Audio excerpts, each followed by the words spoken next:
বল ঝন্টু, পড়াটা বল। চুপ করে দাঁড়ানো কেন শুনি? পড়া করে আসিস নি তো? যা বাইরে যা, পল্টুর পাশে কান ধরে দাঁড়িয়ে থাক। অত ছাড়া বাঁদর দুটো, পড়াশুনো করার নাম গন্ধও নি। এই, তুই হাসছিস কেন বাদল? বল 13 ঘরের নামটা বল। 13 ঘরের নামটা? হ্যাঁ পারবো মাস্টারমশাই, বলবো। হ্যাঁ বলবি না তো কি আমি বলবো? 13 একে 13, 13 দুগুণে 26, 3 13 39। ঝন্টুরে, তোর আর আমার রোজ এক দশা। ক্লাসে যতক্ষণ থাকি তার থেকে বাইরে বেশি। অঙ্কের মাস্টার মশাই তো তবু ভালো, শুধু কান ধরে দাঁড় করিয়ে রাখেন। কিন্তু ভূগোলের মাস্টার মশাই, হ্যাঁ, ধূপ করে পিঠে কিল মারলেন। আর আমার তো যাক জোরে কান মুড়লেন, কান পুরো বেগুনির মতো লাল হয়ে তেতেছিল। আমরা দুজন শুধু অপদার্থ, বুঝলি? না হলে ওই বাদল দেখ, ঠিক 13 ঘরের নামটাটা ঠিক ঠিক বলে দিল। তাই রে পল্টু, আমরা দুজন কিছু পারি না। পড়া আর পড়বই বা কি করে বল? আমরা যা গরিব, বই খাতা কেনার পয়সা কোথায়? এভাবে আর ভালো লাগছে না, ভাবছি বাড়ি ছেড়ে পালিয়ে যাব। কি যে বলিস! বাড়ি ছেড়ে পালাবি কোথায়? বাড়ির সবাই চিন্তা করবে না? তার আছেই বা কে, বুড়ো বাবা। ভাবছি বাইরে গিয়ে যদি কি রোজগার করে আনতে পারি, তাহলে বাবার একটু ভালো চিকিৎসা করতে পারবো। আমার বাড়িতে সে অনেক লোক, 2 দাদা, বৌদি, তাদের ছেলে মেয়ে।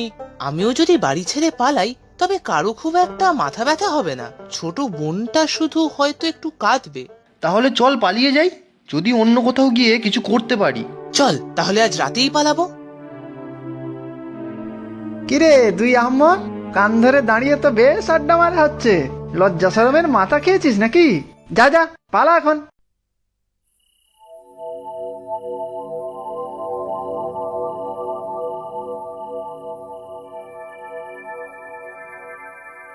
চল পল্টু, এসে গেছি।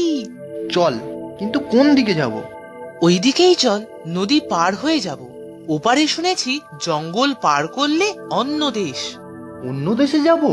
তাতে কি, আমাদেরই মতো সব দেশ, পাহাড়ও আছে শুনেছি। ওখানে গেলে নিশ্চয়ই কিছু হিললে হবে। আচ্ছা চল। এই ঝন্টু, এখন তো নদীতে অনেক জল, পার হব কি করে? কেন, সাঁতার কাট। কি যে বলিস, জল কি ঠান্ডা জানিস? মাঝ নদীতে জমে বরফ হয়ে যাব। তাহলে চল এগিয়ে গিয়ে দেখি যদি একটা নৌকো পাওয়া যায়। যা, কি যে বলিস, এখানে রাতের বেলা নৌকা নিয়ে বসে থাকবে কে?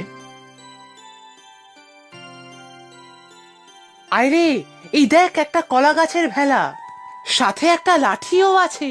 চল ওটা নিয়েই ওপারে চলে যাই। চল, তার আগে একটু চিড়ে গুড় খেয়ে নিই, আমি নিয়ে এসেছি। খুব ভালো করেছিস, আমি তো রাতে কিছুই খাইনি। বাবাকে একটা চিঠি লিখে এসেছি, কাজ করতে বাইরে যাচ্ছি লিখেছি। আমি তো কাউকে কিছু বলিনি, কেউ খোঁজ করবে না দেখিস আমার। চল, ভালো করে জল খেয়ে তারপর ভেলায় চড়ে ওপারে যাই। ওই জঙ্গলে বাঘ নেই তো রে? বাবা তো বলতো আগে অনেক বাঘ ছিল, এখন আর নেই। তাই হবে, না হলেই নদী পেরিয়ে গ্রামে আসতো।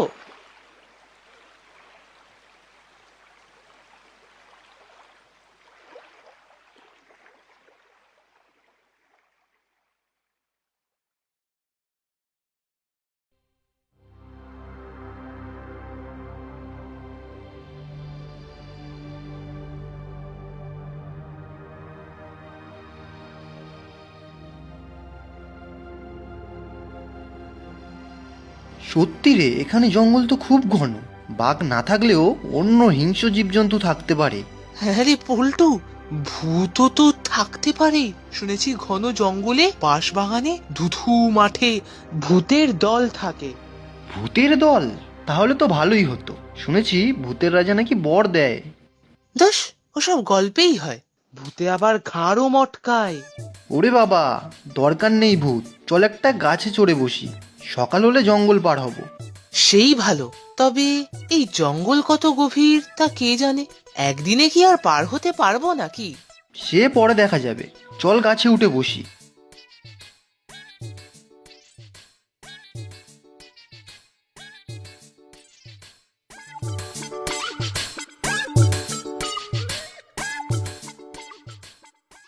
উফ, বড্ড মশা রে ভাই পল্টু, এত মশার কামড়ে তো ঘুমই আসবে না।